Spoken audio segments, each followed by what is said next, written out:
കിതാബുൽ അഖീദ, അഖീദയിലെ രണ്ടാമത്തെ പാഠം. അല്ലാഹു അഹദ്, അല്ലാഹു അഹദ്, അല്ലാഹു ഒരുവനാണ്, അല്ലാഹു ഏകനാണ് എന്നൊക്കെ നമ്മൾ പഠിച്ചിട്ടുണ്ട്. ആരാധനക്കർഹൻ അല്ലാഹു മാത്രമാണ്. അപ്പൊ നമ്മള് അള്ളാഹുവിന്റെ വാജിബായ സിഫത്തുകളും മുസ്തഹീലായ സിഫത്തുകളെയും കുറിച്ച് നമ്മള് കഴിഞ്ഞ പാഠത്തിൽ പറഞ്ഞിരുന്നു. വാജിബിന്റെ വിപരീതമാണ് മുസ്തഹീല്. വാജിബായത് 20, അപ്പൊ മുസ്തഹീലായത് 20, ജായിസായ ഒരു സിഫത്ത്. അപ്പൊ നമ്മള് കഴിഞ്ഞ പാഠത്തില് 5 വാജിബായ സിഫത്തുകൾ പഠിച്ചു. അപ്പൊ ഈ പാഠത്തില് നമുക്ക് കുറച്ച് സിഫത്തുകൾ കൂടി മനസ്സിലാക്കാം. പാഠത്തിലേക്ക് കടക്കാം. ബിസ്മില്ലാഹിർ റഹ്മാനിർ റഹീം. അള്ളാഹുവിന് അനിവാര്യമായ 5 വിശേഷണങ്ങൾ മുൻ പാഠത്തിൽ നാം പഠിച്ചുവല്ലോ. അവന് ഉണ്ടാവൽ നിർബന്ധമായ 8 സിഫത്തുകൾ കൂടി നമുക്ക് പഠിക്കാം. ഉണ്ടാവൽ നിർബന്ധമായ സിഫത്തുകളാണ് എന്ത്? വാജിബായ സിഫത്ത്. ഉണ്ടാവൽ നിർബന്ധമായ സിഫത്താണ് വാജിബായ സിഫത്ത്. അതില് 8 എണ്ണം കൂടി നമുക്ക് ഈ പാഠത്തില് പഠിക്കാം. അപ്പൊ എന്തൊക്കെയാണ്? വഹ്ദാനിയത്ത്, വഹ്ദാനിയത്ത് ഏകത്വം, വഹ്ദാനിയത്ത് ഏകത്വം, വഹ്ദാനിയത്ത് ഏകത്വം.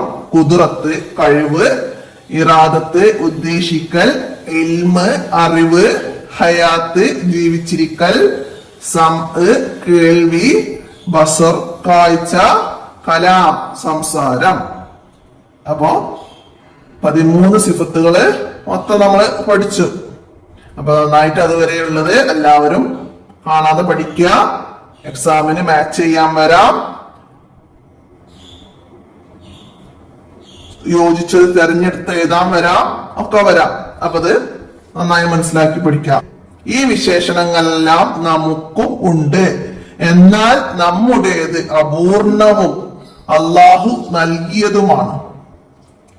നമുക്ക് ഈ വിശേഷണങ്ങളൊക്കെ ഉണ്ട്. എന്ത്? കഴിവും അറിവും കേൾവിയും സംസാരവും കാഴ്ചയൊക്കെ നമുക്ക് ഉണ്ട്, എന്നാല് അത് അപൂർണവും അള്ളാഹു താല നൽകിയതുമാണ്. അള്ളാഹുവിൻ്റെത് സമ്പൂർണവും സ്വന്തമായി ഉള്ളതുമാണ്. അള്ളാഹുവിന് സമ്പൂർണവും സ്വന്തമായി ഉള്ളതുമാണ്. അപ്പൊ മനസ്സിലാക്കാം.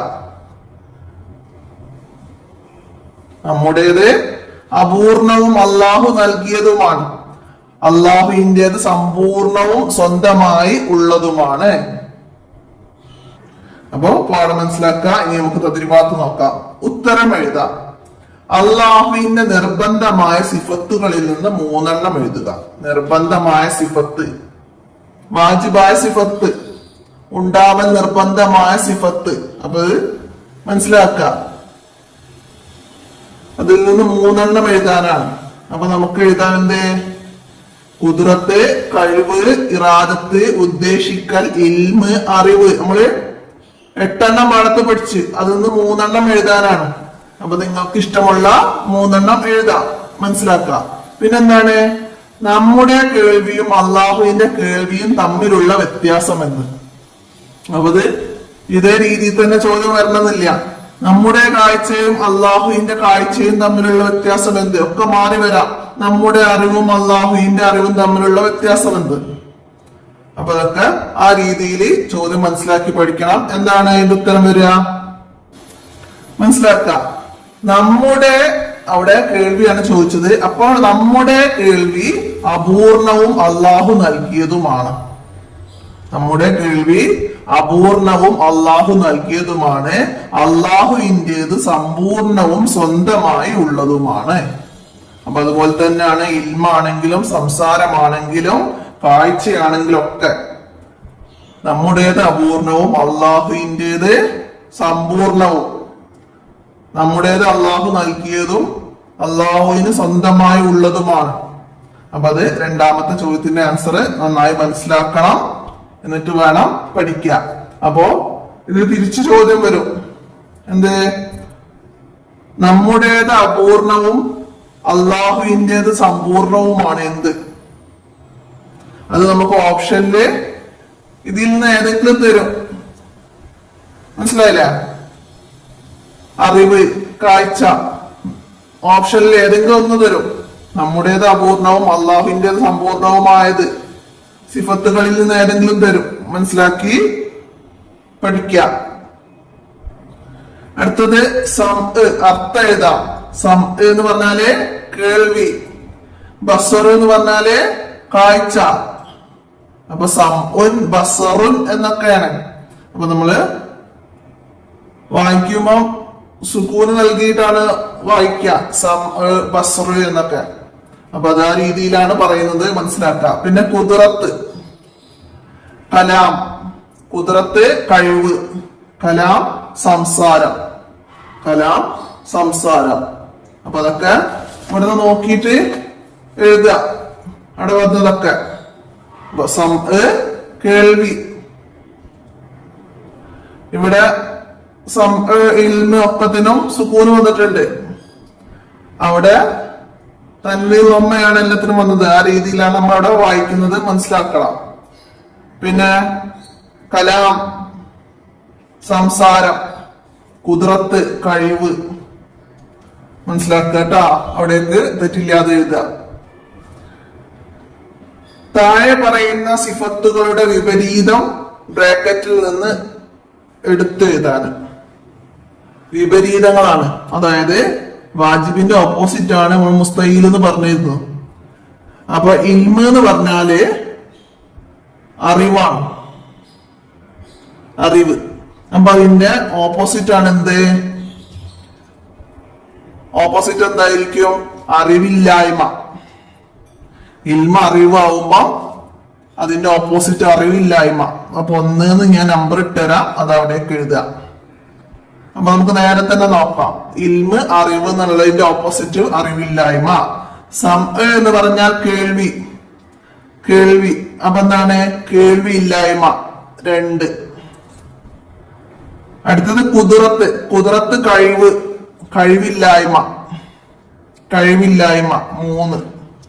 കലാം സംസാരം, സംസാരമില്ലായ്മ, ഓപ്പോസിറ്റ് സംസാരമില്ലായ്മ 4. അടുത്ത ബസർ കാഴ്ച, കാഴ്ചയില്ലായ്മ 5.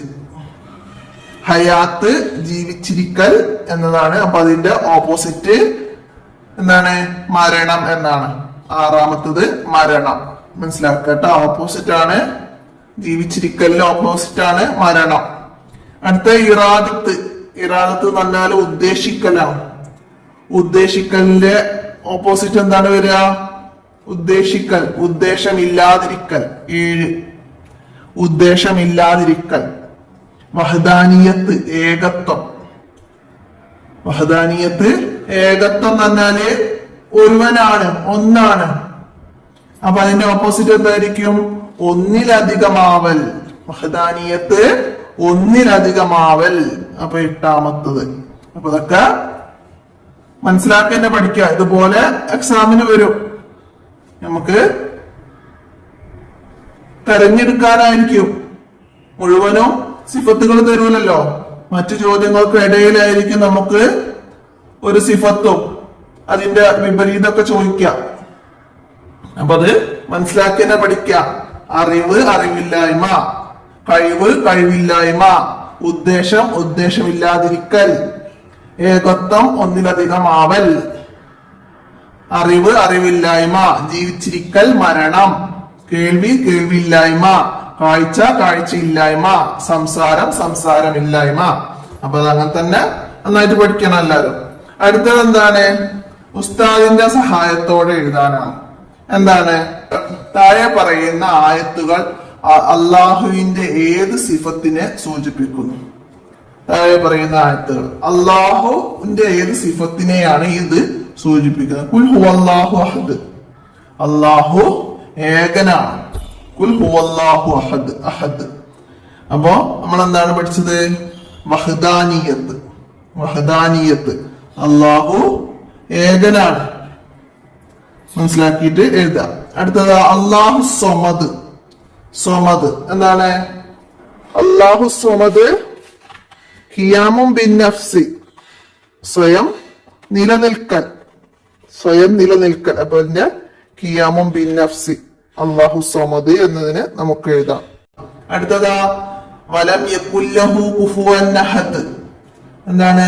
അവന് തുല്യമായി ആരും ഉണ്ടായിരുന്നില്ല. അവന് തുല്യമായി ആരും ഉണ്ടായിരുന്നില്ല. അപ്പൊ എന്താ എഴുതാ നമുക്ക്? മുഖാലഫത്തുൽ ലിൽ ഹവാദിസ്. മുഖാലഫത്തുൽ ലിൽ ഹവാദിസ് എന്താണ്? സൃഷ്ടികളോട് എല്ലാ നിലക്കും വ്യത്യാസമുള്ളവനാണ്. അപ്പൊ നമ്മള് ഫസ്റ്റത്തെ പാഠത്ത് പഠിച്ചതാണ്. ഖിയാമും ബിൻ നഫ്സി മുഖാലഫത്തുൽ ലിൽ ഹവാദിസ്, സൃഷ്ടികളോട് എല്ലാ നിലക്കും വ്യത്യാസമാകല്. അപ്പൊ അത് മനസ്സിലാക്കിയിട്ട് തെറ്റില്ലാതെ അവിടെയൊക്കെ എഴുതുക. അപ്പൊ ഇത്രയാണ് ഈ പാഠത്തില് നിങ്ങൾ മനസ്സിലാക്കേണ്ട കാര്യം.